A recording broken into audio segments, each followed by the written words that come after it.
The pin touch good morning is a twist on the classic version of this exercise where you lower the barbell to a set of pins or safety arms at the bottom of the repetition. It's very similar to the inertia modifier that I like to use with squats and presses, but with these you don't have to go the extra step of starting the repetition at the bottom.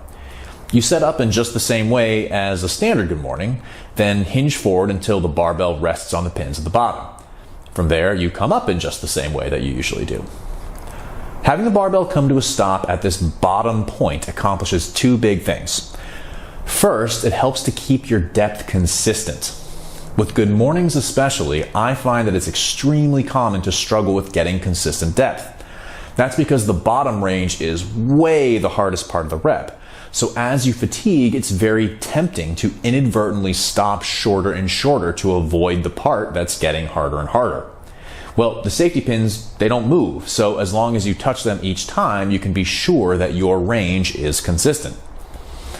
And second, starting from a dead stop really emphasizes that bottom portion of the range. And with good mornings, the bottom range is kind of the whole thing. Not only is it the most challenging, but it's also way the most important.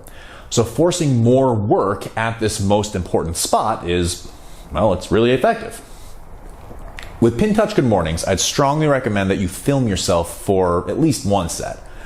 I recall the first time I did these, I set the pins, I did my first set, and I felt like I was getting plenty deep. Then I watched the video and nope, not deep enough. Being aware of your posture when you're bent over and looking at the floor and supporting a heavy load on your back is really quite tough, even for experienced lifters. But the fix is easy. Film a set, move the pins where they should be, and adjust the weight as needed. And that'll do it for our pin touch good mornings. Enjoy.